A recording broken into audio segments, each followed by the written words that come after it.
Bom dia, boa tarde, boa noite. Alors, je sais que l'épisode d'aujourd'hui intéresse à beaucoup de personnes et que c'est effectivement la santé osseuse, mais je voudrais bien mettre cette perspective de santé osseuse, parce que j'ai dit santé osseuse dans une perspective fonctionnelle, c'est comment la médecine fonctionnelle, la nutrition fonctionnelle regarde cette condition de santé osseuse. Et je vais vous présenter la cartographie du déséquilibre osseux, qu'on pourrait dire qui est la matrice de la nutrition fonctionnelle. Alors, comme je vous ai dit, je vais essayer de vous apporter cette perspective-là. Et pour cela, je commence déjà avec l'arbre, qui c'est effectivement la représentation de la médecine fonctionnelle. Et là, c'est bien de la médecine, parce que à partir du moment que je prends cet arbre et que je regarde le sol avec les antécédents, les déclencheurs, les médiateurs, que je vais vers le tronc où il y a tous les symptômes et signes qui seront distribués, qui seront analysés dans la matrice de la nutrition fonctionnelle pour résoudre un tableau clinique de notre client ou de notre patient actuel.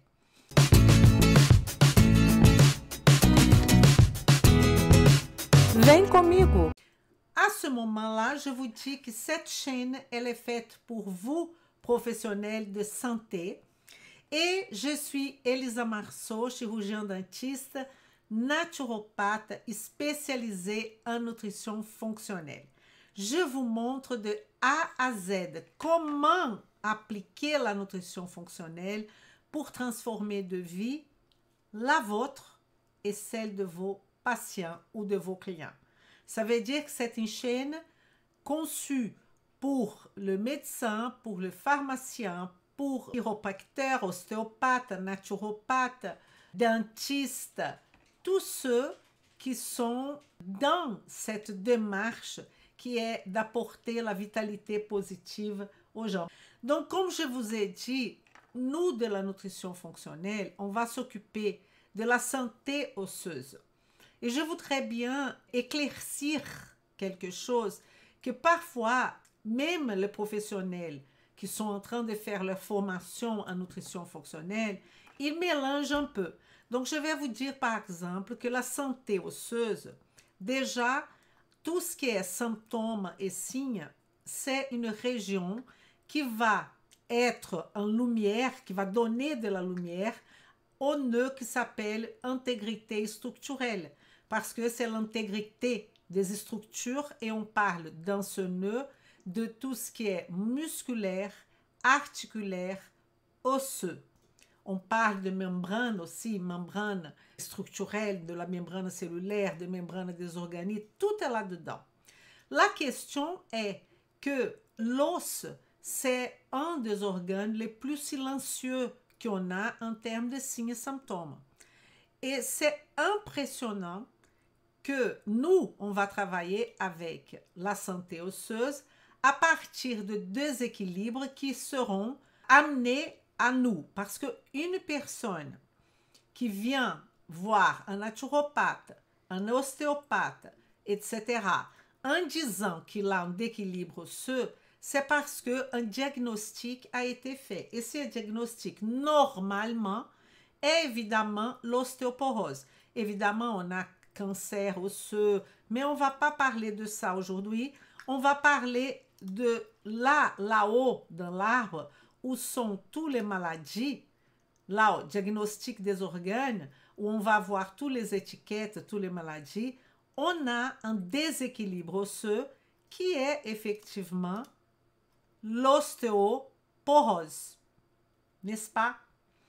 Et c'est impressionnant au fil des années, j'ai constaté que les personnes qui ont ce déséquilibre osseux qui est l'ostéoporose, ils ont vraiment peur. Parfois, plus peur qu'un cancer. Et ils pensent, les gens qui ont ostéoporose, parce que ça sera informé à eux par un médecin, normalement, qui a fait une densitométrie, Et à partir de cette densitométrie, sera révélé à notre client ou à notre patient qu'il a une ostéoporose. Mais notre travail, parce que comme nous, on n'a pas de signes et des symptômes vis-à-vis du tissu osseux, on ne dit pas « j'ai mal à mon os », on n'écoute pas ça normalement. Donc, elle n'a pas cette ostéoporose ni des signes et des symptômes. Mais on peut normalement faire, on devrait faire la prévention de cette maladie. Parce que quand on va constater que la personne elle a l'ostéoporose, elle a déjà l'ostéoporose. Mais j'ai quand même de bonnes nouvelles. Je vous montre ici la cartographie de ce déséquilibre osseux. On va passer par tout ça, tous les nœuds, on va discuter tous les nœuds qui seront englobés dans cette cartographie du déséquilibre osseux. Lorsque nous regardons cette matrice de la nutrition, elle nous rappelle déjà que notre corps est complètement connecté parce que vous allez voir qu'on a ici plusieurs nœuds, comme ici, je vous montre déjà, les nœuds biotransformation qui va englober tout ce qui est détoxification et élimination, ça veut dire notre foie, notre rein. De l'autre côté, on a ici défense et réparation et équilibre immunitaire qui va rentrer là-dedans notre système lymphatique, les nœuds lymphatiques. Il va rentrer aussi notre système immunitaire, intestinal, partout. On va mettre tout ça là. La question inflammatoire. On a aussi ce nœud qui va s'occuper des veines, des artères et de la lymphe, qui est ce nœud qu'on appelle transport. Mais là, j'ai mis veines, artères et lymphe. Vous allez remarquer que je change de matrice.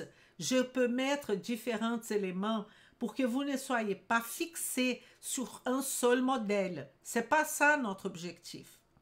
Alors, la question qu'on peut se poser, c'est pourquoi, Elisa, l'ostéoporose et la santé osseuse, pourquoi vous avez parlé de ça? Pourquoi ça c'est important?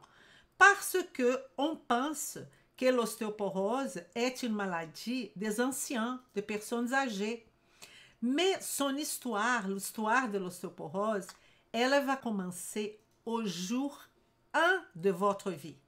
Elle commence très tôt parce que écoutez bien, 80% du tissu osseux va se développer chez la femme jusqu'à l'âge d'à peu près 18 ans.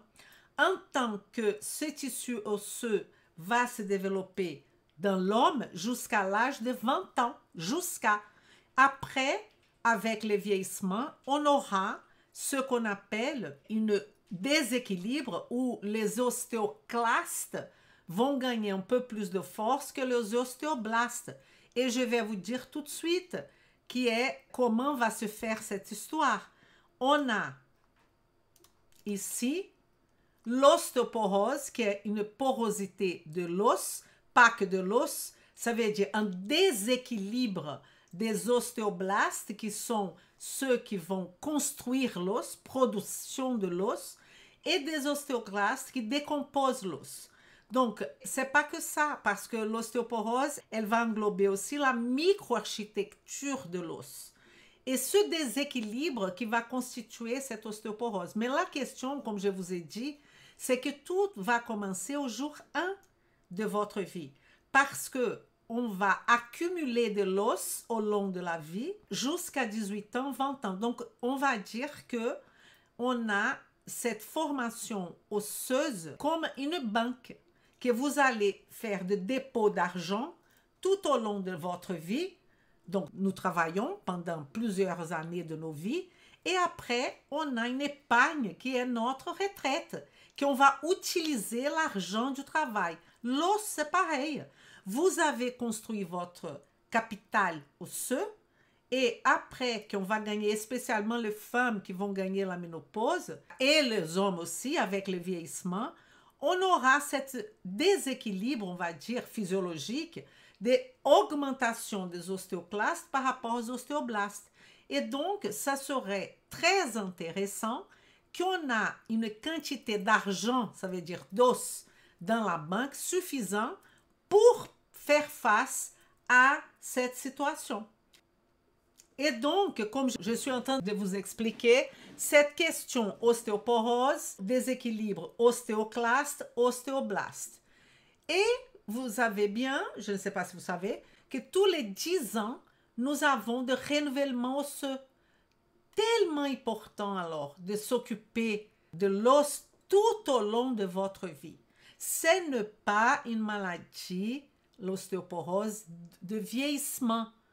Ce déséquilibre, il y aura, sauf que ceux qui vont s'exprimer en tant qu'ostéoporose, c'est parce qu'ils n'ont pas construit dans la banque de la vie suffisamment de l'os. Donc, cette notion, elle est très importante. Alors, dans cette question que je vous avais dit, que les nœuds principaux, quand on parle d'os, c'est effectivement intégrité structurelle. Et tous les 10 ans, nous avons des renouvellements osseux en vieillissant. Nous avons une perte d'ostéoblastes et une augmentation des ostéoclastes. Donc, on va voir un processus de catabolisme osseux plus important que d'anabolisme. Alors, qu'est-ce qu'on pourrait parler en termes de déclencheurs? Déclencheur dans la nutrition fonctionnelle, c'est effectivement la notion de quelles sont les raisons pour avoir les déséquilibres osseux comme c'est le cas de l'ostéoporose. Voilà une question très importante. Pourquoi?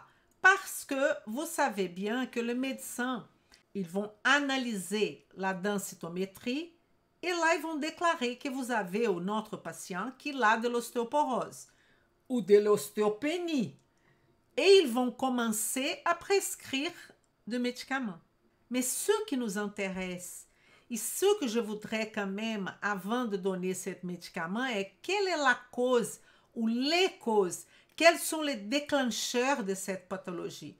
Rarement, et je dis avec beaucoup d'expérience, vous allez avoir un problème osseux isolé. La personne a que de l'ostéoporose. Ça, j'ai jamais vu, c'est rarissime. Il a toujours d'autres questions, d'autres nœuds qui seront englobés dans cette question ostéoporotique. C'est comme, on dirait, une équation que je vais vous donner quelques raisons pourquoi on a cette condition. Et donc, comme je vous ai dit, on va traiter de ces causes.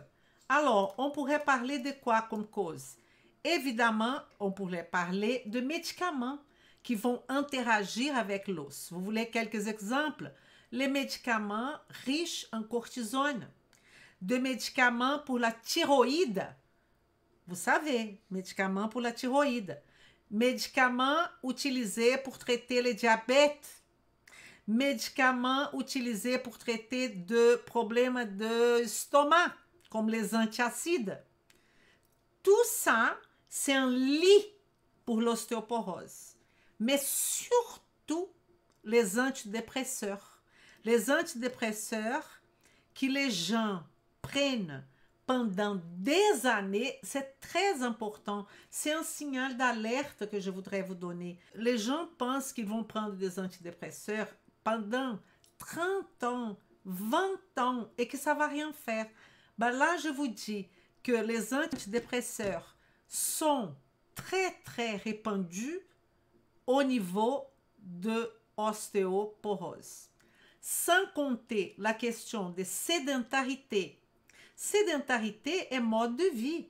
Sédentarité, on va parler d'activité physique par rapport à qu'est-ce qu'on fait pour une personne qui a déjà une ostéoporose installée. On va voir ça à la fin de notre conversation aujourd'hui. Mais la sédentarité, le tabagisme, l'alcool, tout cela fait le lit de déclencheur de l'ostéoporose. Sans parler de la question de la ménopause, où on aura des équilibres estrogéniques.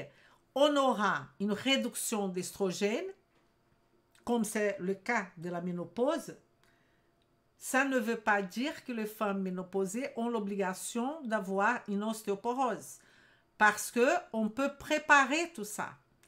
et on peut même améliorer l'ostéoporose. Mais ce que je voudrais vous dire, c'est que la question de la femme ménopausée, c'est qu'elle va promouvoir, nous pouvons avoir une apoptose plus accentuée, apoptose c'est la mort cellulaire, plus accentuée des ostéoblastes, ils vont augmenter alors, proportionnel, les ostéoclastes, qui va créer ce déséquilibre entre anabolisme, qui c'est l'ostéoblaste, et le catabolisme de l'os, qui c'est l'ostéoclaste. Et donc, comme je vous ai dit, les gens ont très peur de ça. Ils pensent qu'ils vont devenir immobiles et que leur vie est finie. Il faut savoir que d'autres raisons, comme la sédentarité, comme le surpoids, comme excès d'inflammatoire, vont faire que cette personne, à 70 ans, elle commence à avoir des difficultés de marche, qui n'a rien à voir avec l'ostéoporose parfois. Mais le non-ostéoporose, il déclenche une peur parfois absurde et d'autres choses non, comme le surpoids, comme le ventre de femme ménopausée. Ça, c'est comme si c'était normal, mais ce n'est pas normal.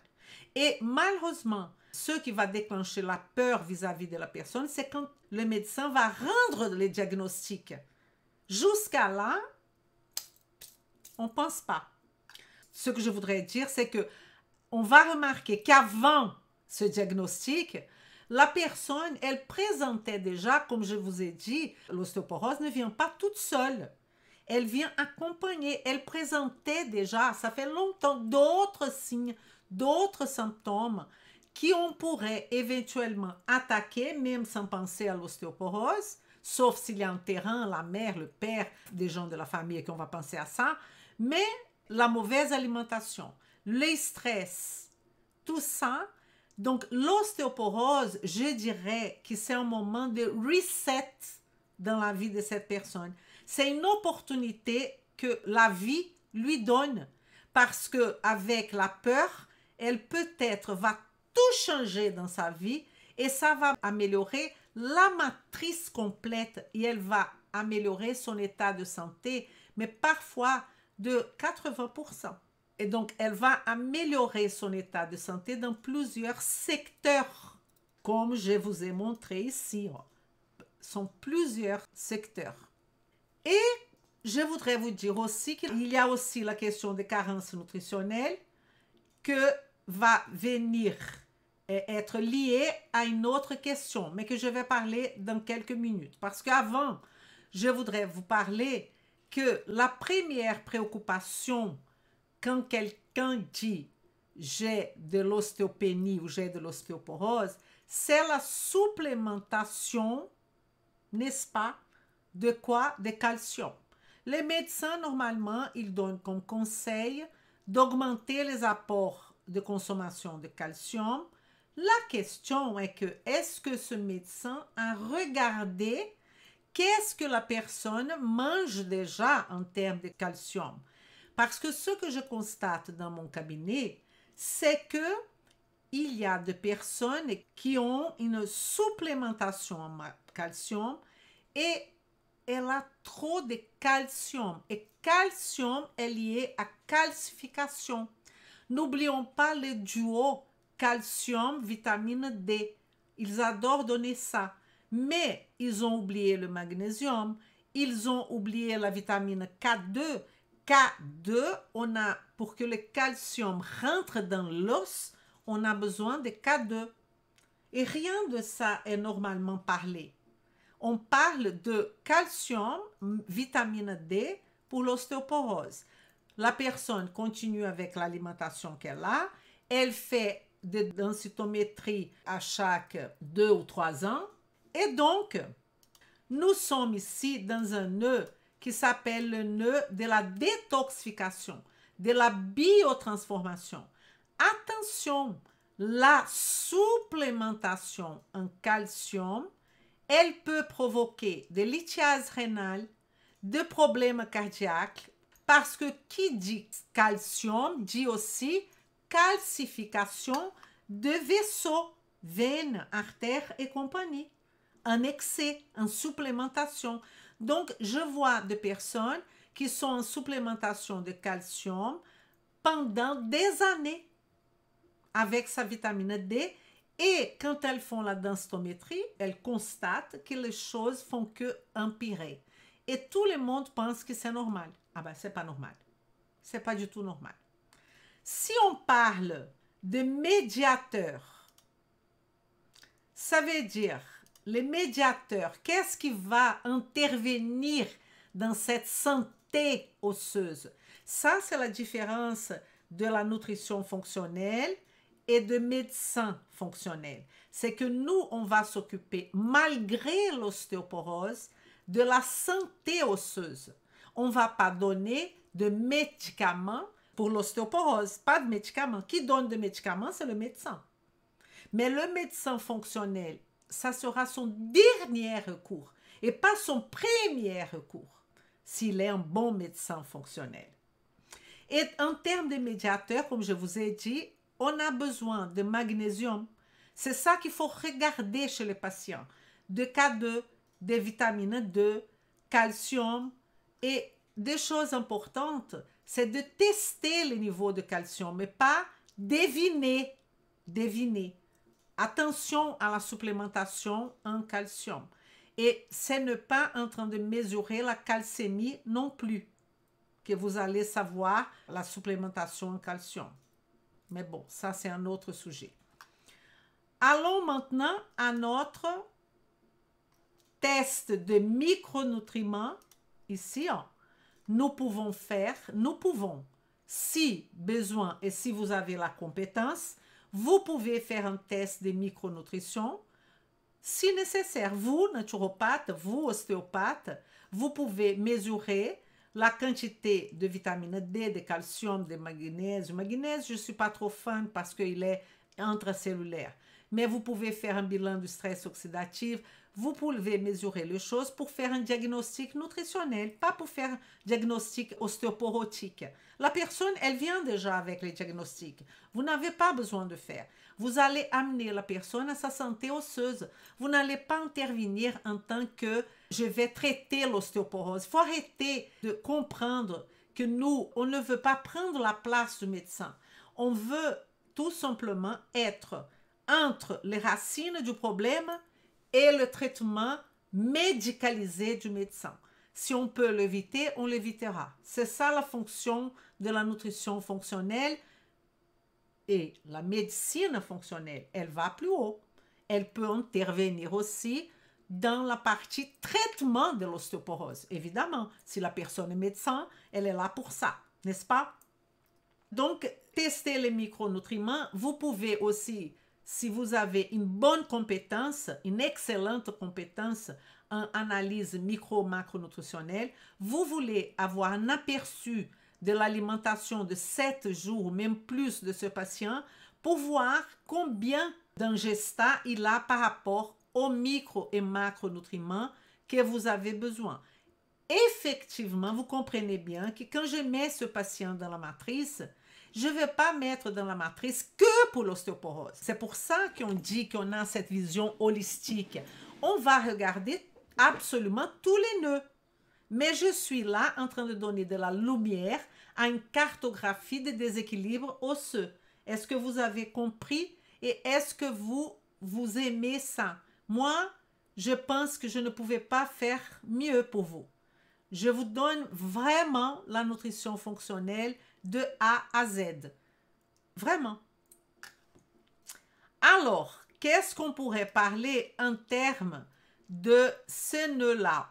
Stress, qui est le nœud de la communication, qui est le nœud plutôt de neurotransmetteurs et hormones.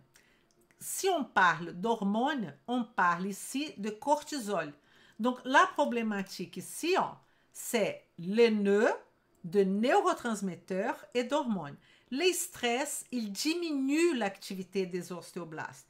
Ce n'est pas les stress de temps en temps. Ce n'est pas les stress physiologiques. C'est le stress chronique.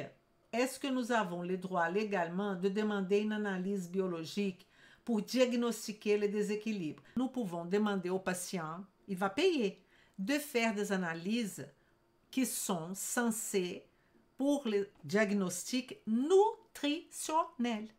Est-ce que c'est clair? Ce n'est pas le même. Par exemple, un médecin, il ne va pas mesurer la SOD. Non, il ne va pas mesurer l'homocystéine de plus en plus. Mais pourquoi il va mesurer la SOD? Pourquoi il va mesurer la glutathione peroxydase? Il ne va jamais la mesurer. C'est dans ce contexte-là. Il ne va pas mesurer.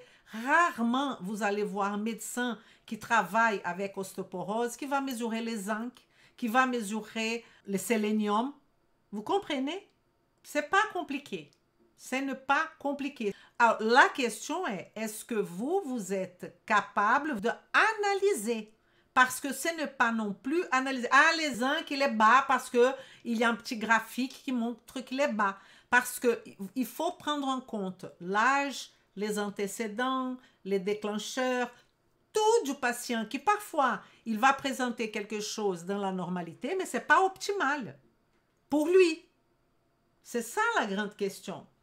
Et donc, le cortisol, il diminue le niveau de la densité osseuse.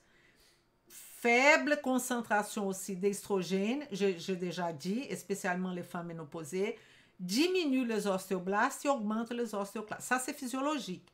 Si cette dame, elle n'a pas eu, au long de sa vie, elle était sédentaire et tout ça, on peut stopper le processus, on peut même revenir un peu en arrière.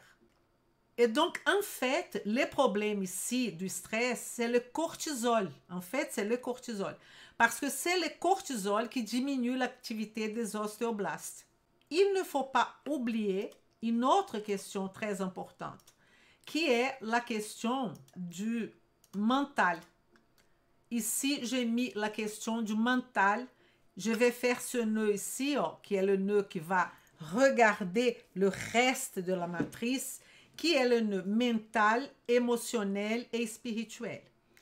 On sait, il y a des études scientifiques qui montrent que le patient qui ressent le bonheur, qui est bien dans sa peau, il déclenche la densité osseuse. Il facilite, et ça, c'est pas que la densité osseuse.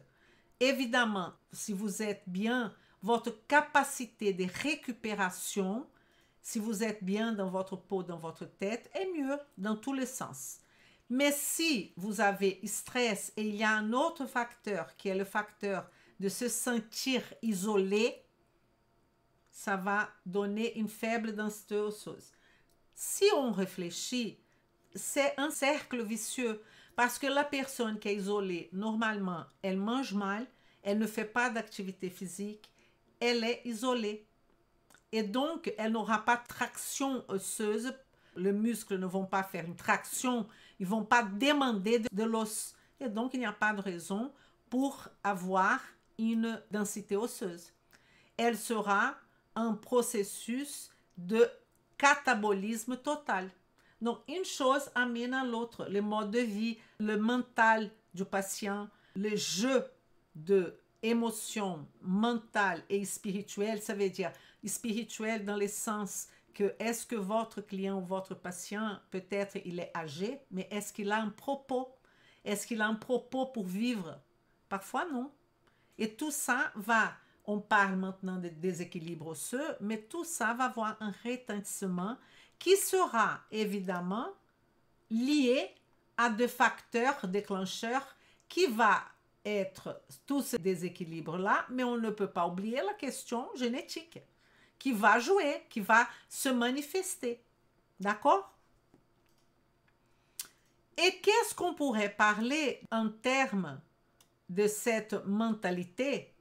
Je pourrais vous dire que nous avons l'opportunité, au moment du diagnostic donné par le médecin, de faire une différence dans la trajectoire de l'ostéoporose, de utiliser cette question-là comme une opportunité de réinitialiser, reset la vie de votre client et de votre patient. Il faut lui présenter la chose comme ça. Et c'est comme ça que vous allez transformer de vie. Effectivement comme ça. Et c'est comme ça que j'utilise cette ostéoporose. c'est un déclencheur pour tourner une page. C'est un déclencheur pour se préoccuper avec soi-même, pour faire une bonne alimentation, pour dormir plus tôt, avoir une hygiène de vie, avoir de la mobilité, créer des œufs et créer des muscles pour le futur. C'est ça notre objectif. Les stress oxydatifs. Les stress oxydatifs n'est rien d'autre qu'un processus physiologique, mais si on a un déséquilibre, ça veut dire qu'est-ce qui peut causer un déséquilibre du stress oxydatif parmi beaucoup de choses? L'inflammation.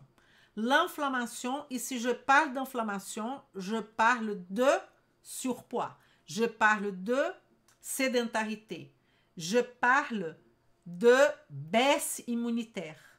Donc, les stress aussi réduit, et les stress oxydatifs, pas les stress tout simplement, réduit l'activité des ostéoblastes.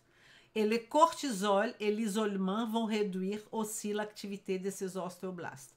Et vous savez que notre corps, pour se défendre de tout ce qui est... Là, on va faire un grand lien.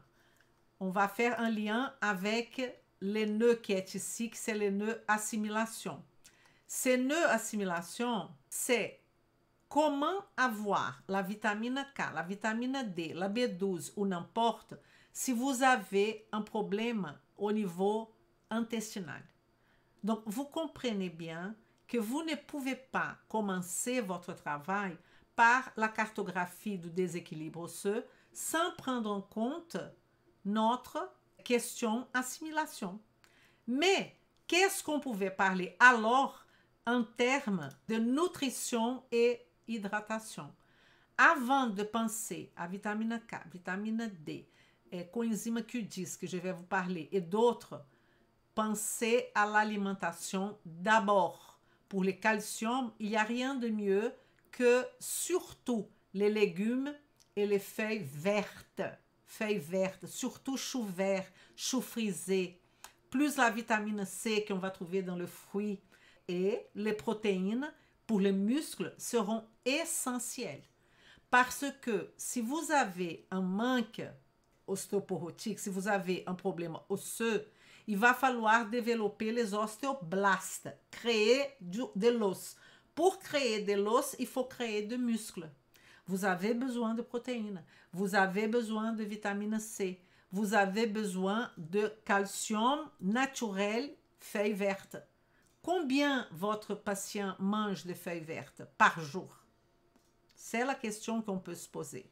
Et ce déficit, l'hydratation est fondamentale. C'est pas 1,5 litre pour monsieur, madame, tout le monde. Non. Cette quantité d'eau va varier selon le poids, selon l'âge, pour que ça soit efficace. Sinon, c'est pas bon, c'est pas efficace. Ce qui me dérange vraiment dans toute cette histoire, c'est qu'on introduit des médicaments qui vont, par exemple, dans ce processus-là, réduire l'acidité estomacale, qui va engendrer des déséquilibres au niveau du nœud assimilation, parce que vous savez bien que le médicament va intervenir au niveau de empêcher une bonne digestion de protéines, qui peut engendrer alors de déséquilibre, de dysbiose, de hyperméabilité intestinale. Vous avez fait tout ça, vous avez donné des médicaments sans regarder les conditions de votre client en termes d'hydratation, d'alimentation, de qu'est-ce qu'il fait en termes d'activité physique, de rapport avec son travail, le bonheur, les rapports avec sa famille. Et ça donne du travail, c'est sûr. Mais c'est ça, transformer la vie de quelqu'un. Et pas lui donner tout simplement un médicament à vie qui va entraîner d'autres problèmes. Et là, on donne d'autres médicaments. Les produits laitiers, oui. Mais notre sujet aujourd'hui, c'est pas de rentrer dans les spécificités du traitement de chaque chose. Pourquoi, Elisa, vous ne faites pas ça? Parce que peut-être vous allez dire dans votre tête, ah, elle ne donne pas tout parce qu'on ne paye pas sa formation. Pas du tout ça. C'est parce qu'on prend des heures et des heures pour mettre chaque personne dans la matrice, dans les conditions. On va nœud par nœud. On montre que, évidemment, si vous avez des antécédents importants, on va dire que cette personne est diabétique. Tout ce que je vais dire à cette dame va changer. Va changer. Donc, lactose, c'est un problème. Le produit laitier, il a plusieurs problèmes pour l'adulte. Il y a le problème de lactose, pas pour tout le monde. C'est le moindre problème du produit laitier, c'est la question de la lactase, parce que la majorité des personnes ont la lactase. Le problème, c'est ose, qui c'est déjà un sucre. Le problème sont les antibiotiques pris par les animaux. Le problème est la quantité de molécules, on va dire, qui sont dans le lait pour une vache et pas pour une personne. Et donc, les animaux, c'est pourquoi on serait différent? Les animaux adultes ne mangent pas, ne boivent pas le lait de leur mère ou de leur père, les animaux. Pourquoi nous, on va boire du lait, pas de notre mère, mais d'une vache? Il faut déjà se poser cette question. L'ajout des jus de légumes verts me paraît intéressant pour l'assiette. Alors, on revient à la question. Jus de légumes, on enlève les fibres. Est-ce que ce jus de légumes va faire plus de bien ou plus de mal? Je ne sais pas. Je ne connais pas votre client. Parce que si vous prenez que jus de légumes, le jus de légumes, il peut entraîner à un patient, par exemple, plus de constipation que plus de bien que du mal. Parce qu'il n'y a pas de fibres là-dedans. Vous comprenez? Donc, tout ça dépend à qui. Donc, ce qui est intéressant, ça c'est clair, c'est, je ne sais pas la quantité, parce qu'il y a des personnes qui peuvent ballonner, ils vont manger des feuilles vertes, mais il y a une quantité spécifique. Nous sommes des êtres différents, qui vont avoir des réponses différentes. D'accord? La matrice fonctionnelle doit être complètement individualisée. Il n'y a pas de question vis-à-vis de ça. Et on sait qu'aujourd'hui, de plus en plus, il y a des personnes qui travaillent avec un groupe. Il n'y a pas de problème. Vous pouvez travailler en groupe à partir du moment que vous avez fait pour chacun une analyse dans la matrice. Et après, vous travaillez le groupe. Pourquoi pas? Mais vous comprenez bien que quand vous travaillez en groupe, vous n'avez pas la même priorité ou la même qualité, je dirais même, quand vous travaillez individuellement. Ça, c'est net. Alors, une question qu'on pourrait se faire, quels sont les déficits en micronutriments qu'on voit fréquemment dans les déséquilibres osseux? Tout va dépendre de l'alimentation que la personne, elle va prendre, évidemment. Mais je vais vous donner quelques-uns que j'ai fréquemment dans mon cabinet. Une déficit, c'est coenzyme Q10. Alors, on peut associer, on peut avoir une petite explication de ça, peut-être, parce que comme la majorité sont des personnes qui ne bougent pas beaucoup, que n'exigent pas beaucoup de leur mitochondrie, donc elles ont une mitochondrie déficitaire, en défaillance, et là on parle d'énergie. Et donc, la coenzyme Q10, elle est ubiquitaire, elle est partout, et elle est surtout au niveau mitochondrial, et elle est surtout liée aux muscles, et elle est surtout liée à la mitochondrie. Et on voit fréquemment une baisse de coenzyme Q10. De K2 aussi, sont des carences fréquemment constatées. Évidemment de la vitamine D, mais pas parce que la personne a un déséquilibre osseux, de la santé osseuse. La vitamine D, elle est en déséquilibre pour presque tout le monde. Les aliments recommandés, comme je vous ai dit, feuilles vertes, chou vert. Un chou vert, il a 265 mg de calcium par 200 g de chou. Il est riche en magnésium, il a une synergie à propos de ce chou. Donc, c'est très bien. Mais c'est comme un médicament. Vous allez faire votre patient prendre ça, ce groupe, cette famille, avec beaucoup plus de constance. Gastro-intestinal, ça c'est le fondamental parce qu'une mauvaise digestion et malabsorption va me donner déficit de micronutriments.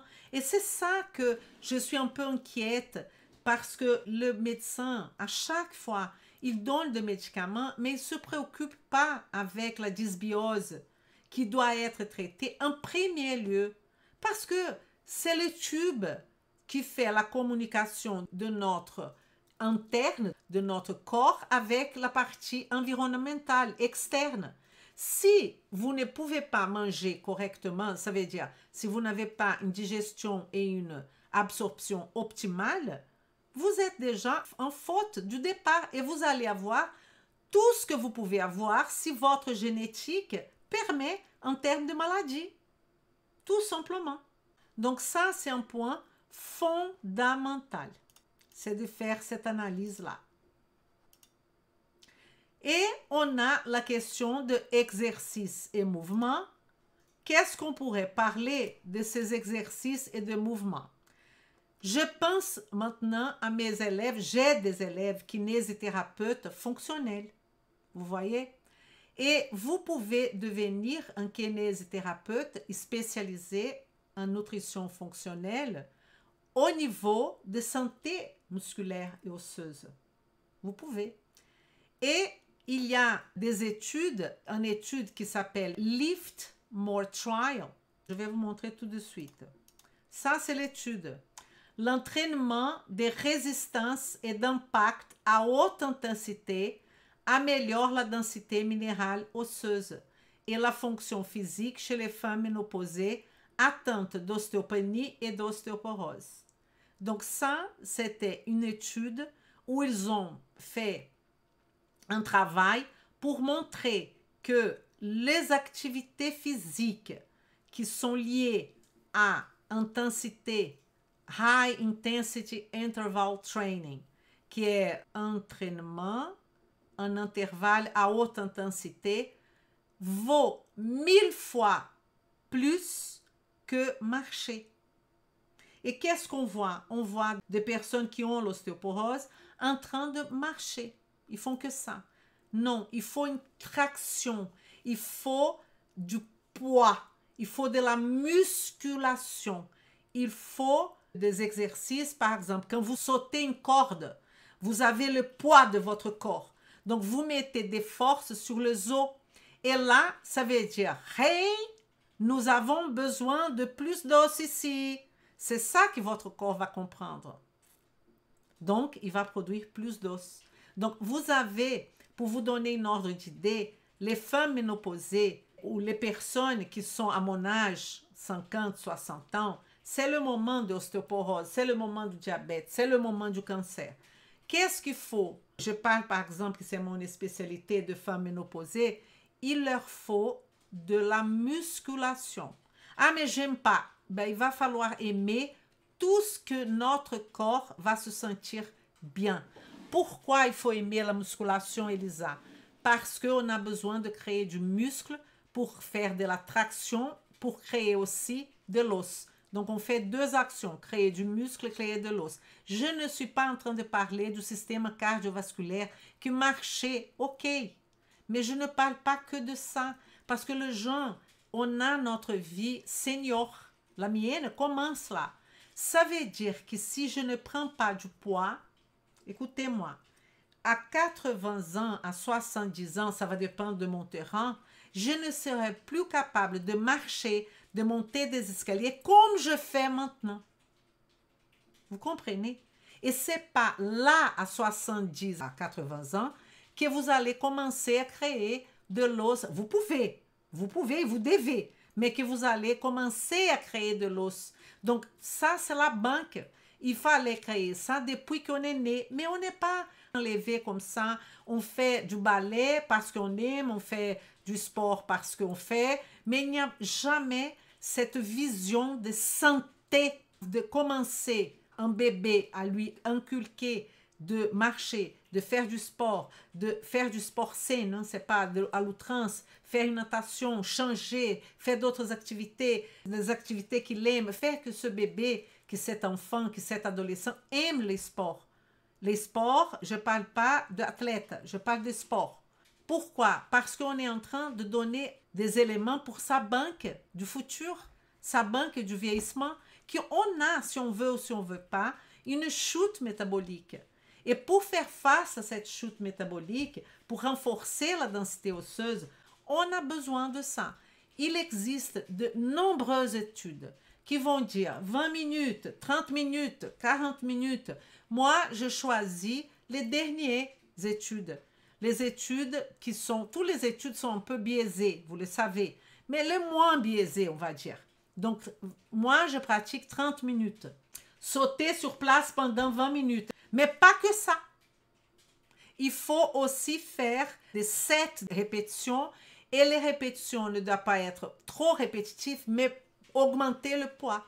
Une femme ménopausée, elle peut commencer à 0 poids et elle peut aller jusqu'à 15 kilos. 15 kilos dans chaque main. Elle peut y aller. Et elle peut même faire ça comme objectif parce qu'elle va créer de la banque, elle va créer du muscle.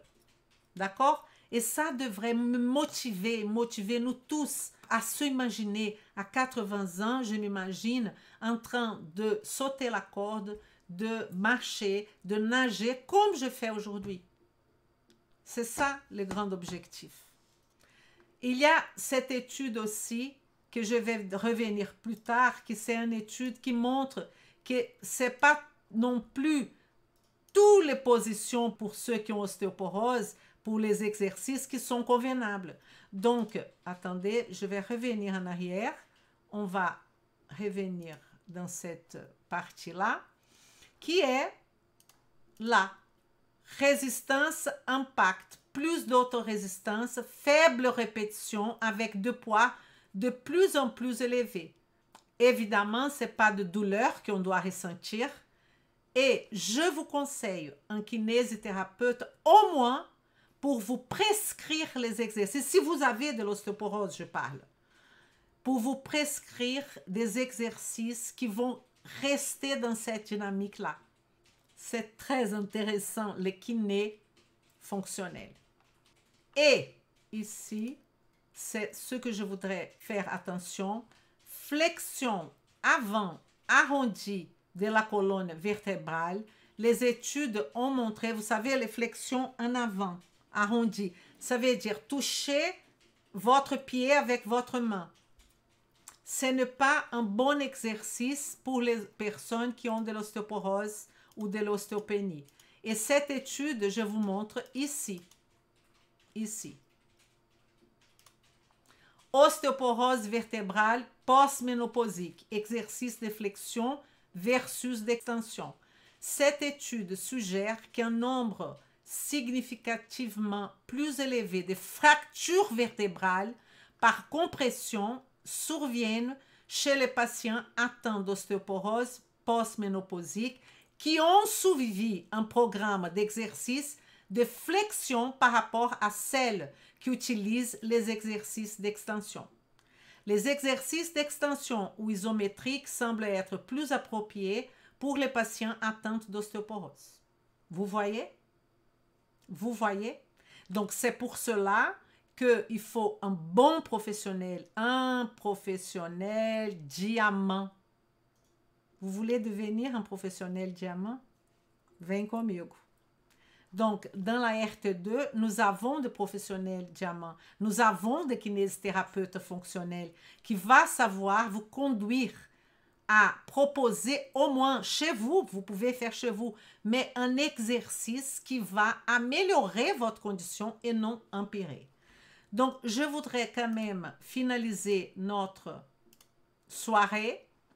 J'espère que vous avez aimé ce sujet. J'adore parler de tout ça parce que je pense que ça vous montre effectivement que cette matrice, c'est la solution.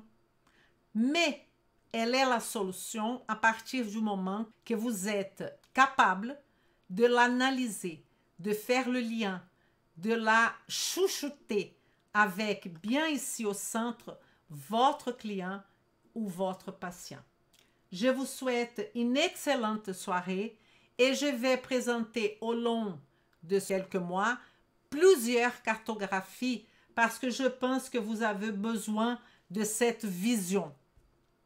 La prévention et l'inversion sont possibles. Regardez à la fois la quantité et la qualité de tout ce que votre client fait dans la vie. Oui, c'est possible. Vous voyez, c'est écrit ici. La prévention est géniale. Mais surtout, l'inversion de la situation, l'amélioration de la situation est possible. Mais elle est possible avec un ensemble d'actions. Ne pensez pas que vous allez à la pharmacie acheter du calcium et des vitamines D, ça ne va pas régler votre problème. Comme les médicaments, non plus. Vous le savez bien. J'espère que ça va effectivement que vous aider. Et aussi, peut-être mettre parmi vous quelques-uns en question. Est-ce que je suis prêt? Est-ce que je n'ai pas besoin d'avoir un peu plus de connaissances appliquées? Connaissance sans application, c'est de l'information. Connaissance appliquée, vous pouvez transformer une vie. Bisous, à bientôt et vem comigo. Vem comigo!